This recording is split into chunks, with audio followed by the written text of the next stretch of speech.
Hello everyone, I'm Tom Worth Jr. Welcome back to the channel. This morning I saw a picture of Elon Musk all dressed up at a dinner at the White House last night. And this dinner was a dinner in honor of Mohammed bin Salman, the Crown Prince of Saudi Arabia, who just had the red carpet rolled out for him by Donald Trump. Trump was just beaming as he was talking to this guy. Contrast that to how he treats people like the leader of Ukraine.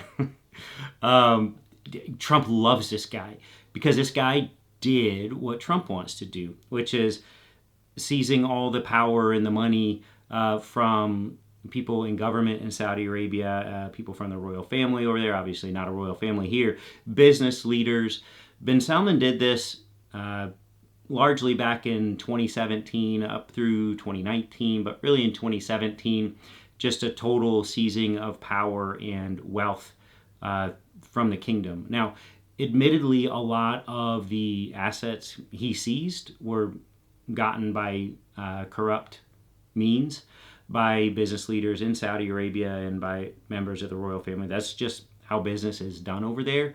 It's not how business is done in the U.S. That is why it is so repulsive to us. That is why it is so reprehensible. That is, it is anathema to everything the United States stands for, all of our values. And yet Trump supporters love it. They love him for it. And this is a thing we can't make any sense of.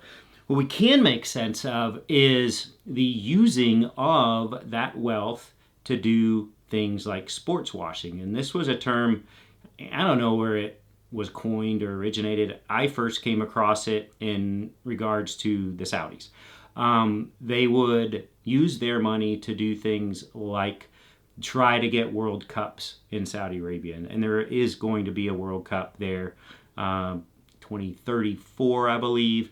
FIFA already announced that. Getting people like Cristiano Ronaldo to take a $200 million contract to go play in the Saudi League a few years ago, which is what he did. And some other highly notable players have done so as well. The Live Golf League, you get someone like Phil Mickelson to get on board with that, and Greg Norman. You can just money whip these guys who have no morals, no values.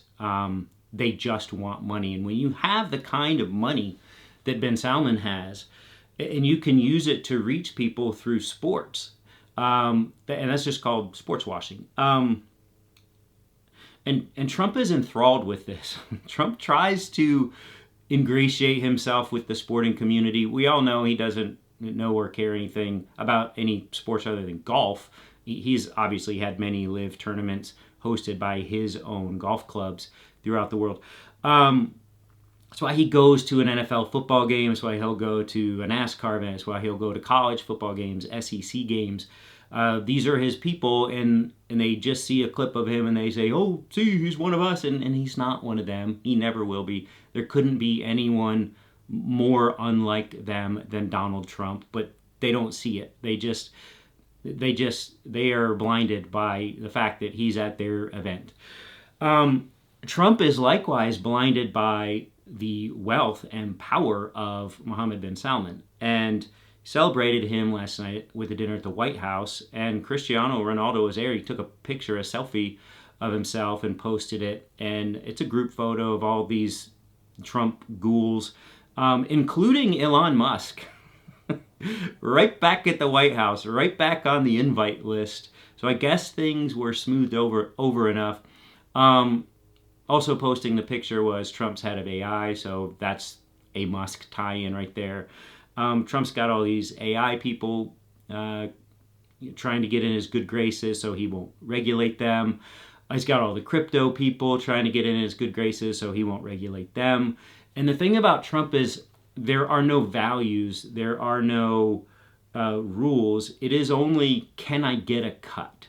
If I can get a cut, I won't regulate you. If I can get a cut, I will pardon you. If I can get a cut, like, everything's on the table. And he is always very public about this because he wants everyone to know that he is for sale. And you would have people accused of, you know, accepting large amounts of money for Chinese people to stay in the White House. But those U.S. presidents would deny it. They would try to, whether it happened or not, I don't know.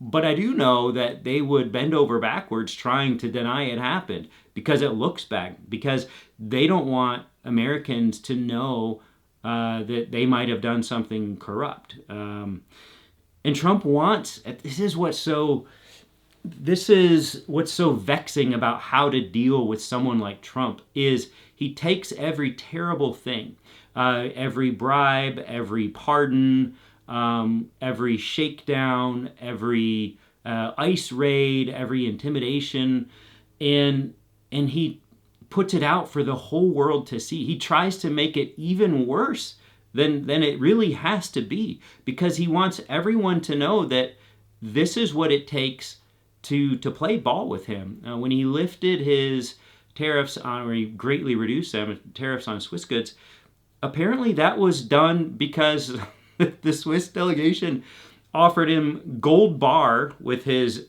initials on it, in a special Rolex, a special Swiss Rolex, custom made for him, like just for him personally. They understand how the game is played. It's just flat out bribery and flattery. That's what it takes to get this guy to lift his illegal tariffs against you. So you have people like Cristiano Ronaldo rubbing elbows with people like Mohammed bin Salman and Elon Musk and Trump at the White House last night, all in their tuxes. And I'm just flabbergasted that, you know, our own, I don't know what happened at the Turkish consulate for Saudi Arabia back in 2018 when Jamal Khashoggi, a Saudi journalist who had been based in the U.S. for a while, who did fear for his own life, but was there to get a divorce granted by the Saudi government so he could marry his new fiancée. And he knew his life was in danger for years because he had said things critical about Mohammed bin Salman and the new Saudi regime. He had always been friends with the Saudi royal family, but he was on the outs with this one. So he relocated to D.C., wrote for the Washington Post, went to the Saudi consulate in Turkey, and was murdered. Was drugged and murdered, suffocated, dismembered. Our own CIA, after, I think it was, that happened in 2018, so 2021, our own CIA finally determined that most likely was a direct order from Mohammed bin Salman. I don't know. I wasn't there. That's what our own CIA said. And here Trump is lavishing praise and celebration on this man. And just this is what Trump's America is. And is very disheartening and discouraging. And don't for a second think that this Epstein stuff is keeping him up at night. He knows it looks bad because his people tell him it looks bad. He honestly just thinks, whatever, it just needs to go away. People need to stop talking about this. I'm fine. They don't have. He knows whatever wrong he did, he doesn't believe the evidence is there, other than exchanging emails and things that were said about him and to him, maybe some pictures at some parties. I would say Putin's probably the only one that actually has the goods on him that could do some real damage to even the eyes of his own people. The rest of it is things that people said about Trump and emails and texts, and his supporters just won't ever believe that. I don't think that's going to hurt him in the eyes of most of those supporters. They're not going to get the full story. They're not going to believe it, even if they do. So Trump, I think, just thinks this will go away. It's annoying. Meanwhile, he's got a big man in town that he needs to celebrate and be buddies with. And that's exactly what he did last night. So don't know if you all saw that. That's what I saw this morning. Don't like Cristiano Ronaldo. Never have. And I certainly never will.